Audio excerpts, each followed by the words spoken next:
Miscellaneous exercise of chapter 1। Question number 1 है decide among the following sets which are the subsets of one and another. तो A B C D 4 sets दिए हैं। जो ए आपका वो set builder form में है, तो इसको मैं रोस्टर फॉर्म में लिखूँगी पहले। उसके अंदर उसने क्वाड्रेटिक इक्वेशन दी है x square minus 8x plus 12 equal to 0। तो इसको हम सॉल्व कर लेंगे। एक्स स्क्वायर फैक्टर बना दी इसके minus 2x minus 6x plus 12 equal to 0। x minus 2 minus 6 common, ठीक है। ये फैक्टर बनाने आपको आते ही हैं।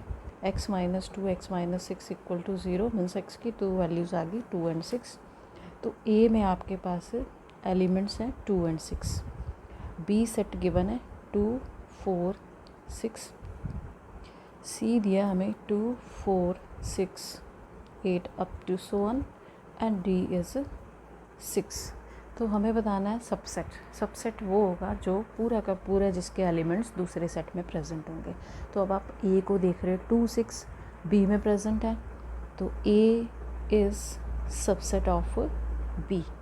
अब ए सी का भी सबसेट है क्योंकि 2 6 सी में भी प्रेजेंट है। ए इज़ सबसेट ऑफ सी। उसके बाद और कौन सा है, B is subset of C क्योंकि 2 4 6 तीनों एलिमेंट इसमें प्रेजेंट हैं। B is subset of C। D इन तीनों का ही सबसेट है। D is subset of A, D is subset of B and D is subset of C। तो उसने यही पूछा था हमें कि कौन कौन से सेट के सबसेट्स हैं, तो वो सारे हमने लिख दिए यहाँ पे। नेक्स्ट है question number 2। In each of the following determine whether the statement is true और फॉल्स। ट्रू और फॉल्स बताना है हमें।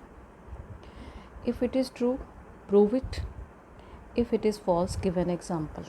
ठीक है, तो फर्स्ट पार्ट है if x belongs to a and a belongs to b then x belongs to B. बताना है एग्जांपल लेके कि क्या ये स्टेटमेंट मेरी ट्रू है या फॉल्स है।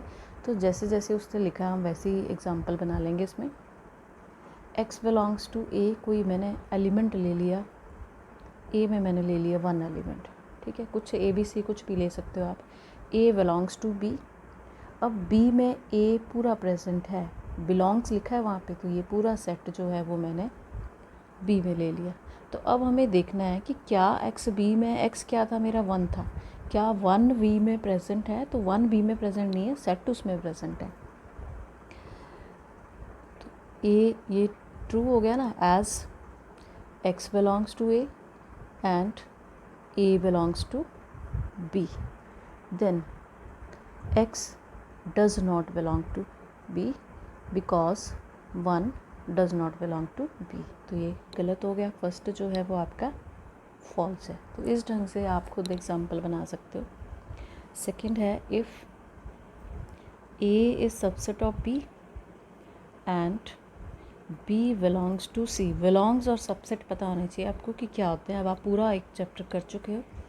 Then A belongs to C, तो फिर से मैंने ए ले लिया 1, छोटा ही सेट लेते हैं, इजी रहता है सॉल्व करना। बी मैंने ले लिया, उसने कहा A is subset of B, B मैंने ले लिया 1 2, ठीक है। ए बी का सबसेट है क्योंकि 1 इसमें प्रेजेंट है। उसके बाद वो कह रहा है कि बी बिलोंग्स टू सी, जो बी है वो पूरा का पूरा सी में प्रेजेंट है विद ब्रेसेस। ये हो गया, ये कंडीशन सारी होगी। अब मुझे ये चेक करनी है क्या ए सी में प्रेजेंट है। ए क्या था मेरा 1 था, ए बिलोंग्स टू सी नहीं है ना ट्रू। तो as A is subset of B and B belongs to C but A does not belong to C, तो सेकेंड पार्ट भी फॉल्स है। थर्ड पार्ट है इफ़, ये होमवर्क करोगे आप खुद, if A is subset of B and B is subset of C then A is subset of C। कोई भी एग्जांपल लेके देख लेना इसको। फोर्थ है if A is not subset of B and B is not subset of C then A is not subset of C. इनको आप Venn diagram से भी कर सकते हो। तो इसमें ले लो लेट ए ले लिया मैंने 1 2, 2 एलिमेंट इसमें ले लिए। अब B A is not subset of B means A के सारे एलिमेंट्स जो हैं वो बी में प्रेजेंट नहीं होने चाहिए। तो मैंने इसमें 2 3 रखा, मैंने 1 नहीं रखा, क्योंकि अगर मैं 1 भी यहाँ डाल देती फिर तो इसने सबसेट हो जाना था। आगे मुझे कंडीशन बनानी है B is not subset of C means मुझे बी के सारे एलिमेंट सी में नहीं लेने। मैंने ले लिया 1 2 5, ठीक है। बी तो क्लियर है, as A is not subset of B, B is not subset of C. Then अब आप खुद चेक कर लो, 1 2 दोनों एलिमेंट जो है इसमें प्रेजेंट हैं means A is subset of C है। यहाँ पे A is subset of C, जबकि उसने कहा क्या था स्टेटमेंट में कि ए जो है वो सी का सबसेट नहीं होगा। तो ये स्टेटमेंट क्या आ गई, ये भी आपकी फॉल्स आ गई, क्योंकि यहाँ आना क्या चाहिए था, A is not subset of C. Fifth part, if x belongs to A, अब आप होमवर्क करोगे, x belongs to A and A is not subset of B, then x belongs to B. Sixth part है homework, if A subset of B and x does not belong to b, then x does not belong to a। तो ऐसे ही आपने example लेके इसको show करना है। Now question number third है, late a b and c be the sets such that a union b is equal to a union c and A intersection B is equal to A intersection C. Show that B is equal to C। तो अब पहले कोई भी question दिया है तो उसमें देखना है आपने कि गिवन क्या है और हमें प्रूव क्या करना है। ए बी सी 3 सेट्स दिए हैं और ये भी कंडीशंस मुझे गिवन है, A union B is equal to A union C, A intersection B is equal to A intersection C. हमें प्रूव करना है B is equal to C. तो गिवन में से मैं कंडीशन लेके चल पड़ी, A union B is equal to A union C, ये वाली, ठीक है। इस रिज़ल्ट के दोनों और मैंने इंटरसेक्शन सी ऑपरेट कर दिया, दोनों और इंटरसेक्शन सी लगा दिया मैंने। इसमें हम डिस्ट्रीब्यूटिव प्रॉपर्टी लगा सकते हैं, A intersection C union B intersection C. ऐसे ही डिस्ट्रीब्यूटिव प्रॉपर्टी लगती है जैसे हम मल्टीप्लाई करते हैं, A intersection C union B intersection C. अब ये सॉल्व करके क्या आएगा, इसको अगर मैं वेन डायग्राम से देखूं, ए और सी मेरे पास 2 सेट हैं, ए और सी। ए यूनियन सी क्या हुई, ये पूरा और उसकी इंटरसेक्शन सी के साथ, मीन्स ये पूरा और इसकी इंटरसेक्शन सी के साथ, तो सी ही कॉमन आ रहा है ना, तो इसकी वैल्यू आ गई C. Means A union C intersection C जो है वो सी के इक्वल, ये आप इजीली वन डायग्राम से देख सकते हो। और यहाँ पे भी मुझे वैल्यू दी हुई थी, ए इंटरसेक्शन सी जो है वो ए इंटरसेक्शन बी के इक्वल है, तो मैंने यहाँ पुट कर दिया A intersection B union B intersection C is equal to C. यहाँ पे हमने गिवन रिजल्ट यूज़ किया है, A intersection B is equal to A intersection C. Give it equation number 1। Now अब फिर से मैंने यही रिज़ल्ट उठाया जो मैं पीछे लेके चली थी, ठीक है। मुझे b इक्वल टू सी करना है, अब मैं b के साथ इसको ऑपरेट करूँगी, मैं इस दोनों और मैं इंटरसेक्शन b लूँगी। सी मेरा आ गया, a यूनियन c इंटरसेक्शन, ये फिर इसी तरह का रिज़ल्ट है। मैं जब आप वेन डायग्राम यहाँ पे b लोगे तो ये b के इक्वल आएगा। यहाँ पे डिस्ट्रीब्यूटिव लॉ यूज़ कर लो, यूनियन c इंटरसेक्शन b। इसको ये और ये इक्वल दिख रहे हैं आपको, A intersection B, C intersection B हो या B intersection C, same thing है। तो इसकी ये वाली साइड इक्वल होगी, इसको इक्वेशन नंबर 2 दे दो, तो ये भी इक्वल होनी चाहिए। From 1 and 2 B equal to C, ठीक है। हैंस प्रूव्ड, यही हमें प्रूव करना था। Now question number 4, show that the following 4 conditions, show that the following 4 conditions are equivalent. और conditions हमें दी हैं, A is subset of B, second है A minus B is equal to 5, third is A union B is equal to B, and fourth is A intersection B is equal to A. Equivalent prove करना है, जब भी हमें statements को equal prove करना होता है तो हमें क्या शो करना है उसमें, 1 implies and implied by second, second implies and implied by third, ये प्रूव करने का वे है इसको, third implies and implied by fourth, और फिर फोर ही स्टेटमेंट है इसमें हमारे पास। तो first implies and implied by second means इसमें ये गिवन है, ये हमें प्रूव करना है, और रिवर्स साइड से भी ये ट्रू है, मीन्स अगर सेकंड गिवन होगा तो फर्स्ट आ जाएगा। एक तो ये वे है, और एक और वे होता है, 1 implies 2, 2 implies 3, 3 implies 4 and 4 implies 1। तो इन दो तरीक़ों से हम इक्वलेंट शो करते हैं। तो मैं फर्स्ट वाला वे यूज़ करूँगी, first implies and implied by second. तो यहाँ पे गिवन क्या होगा, मुझे given first statement A is subset of B first part में, और मुझे सेकंड स्टेटमेंट यहाँ से निकालनी है। अब A is subset of B की हमारी डेफिनेशन क्या थी कि A के सारे एलिमेंट B में प्रेजेंट होने चाहिए। तो इम्प्लाइज एंड इम्प्लाइड में दोनों साइन यूज़ कर रही हूँ क्योंकि रिवर्स रिजल्ट भी ट्रू है इसमें। इसका मीनिंग क्या है, all elements of A are in B। इसका मीनिंग ये हुआ कि A के सारे एलिमेंट्स B में प्रेजेंट है। इम्प्लाइज एंड इम्प्लाइड बाई, अगर A के सारे एलिमेंट्स B में प्रेजेंट हैं तो A माइनस B जो है वो 5 होगा। A में से जब आप B सेट को माइनस करोगे तो 5 के इक्वल आएगा।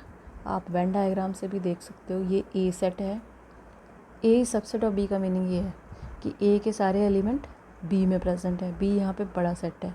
जब आप A में से B पूरा का पूरा माइनस कर दोगे तो A आपका छोटा सेट था, तो क्या आएगा, कुछ भी नहीं आएगा, A 5 रहेगा। सेकेंड थी condition, second implies and implied by third. तो अब हम सेकेंड स्टेटमेंट लेके चलेंगे। सेकेंड स्टेटमेंट थी मेरी A minus B is equal to 5। अभी हमने किया कि A minus B equal to 5 का मीनिंग यही है कि ये 5 तभी होगा जब A के सारे एलिमेंट B में प्रेजेंट होंगे। तो इसका मीनिंग भी वही आ गया, all elements of A are in B। और अगर सारे के सारे एलिमेंट A के B में हैं तो A यूनियन B B ही होगी। अगर सारे के सारे एलिमेंट A के B में प्रेजेंट हैं तो जब हम इन दोनों की यूनियन लेंगे तो यूनियन में क्या आता है, बड़ा सेट आता है, तो ये B के इक्वल आ गया। तो ये साथ साथ में प्रूव हो रहे हैं, second implies and implied by third आ गया।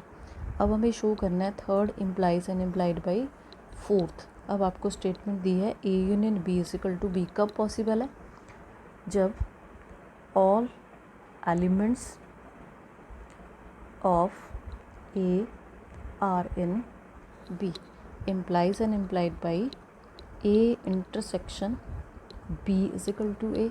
ये सारा कुछ इसी वेन डायग्राम से क्लियर है आपके पास कि जब A के सारे एलिमेंट B में प्रेजेंट होंगे तो A इंटरसेक्शन B A आएगी। तो ये वही है, if all the elements of A are in B then A intersection B is equal to A हम लिख सकते हैं। और सारी स्टेटमेंट्स हमने प्रूव कर दी इसमें। Thus all the given statements are equivalent. Given statements are equivalent. Question number 5, show that if A is subset of B then C minus B is subset of C minus A।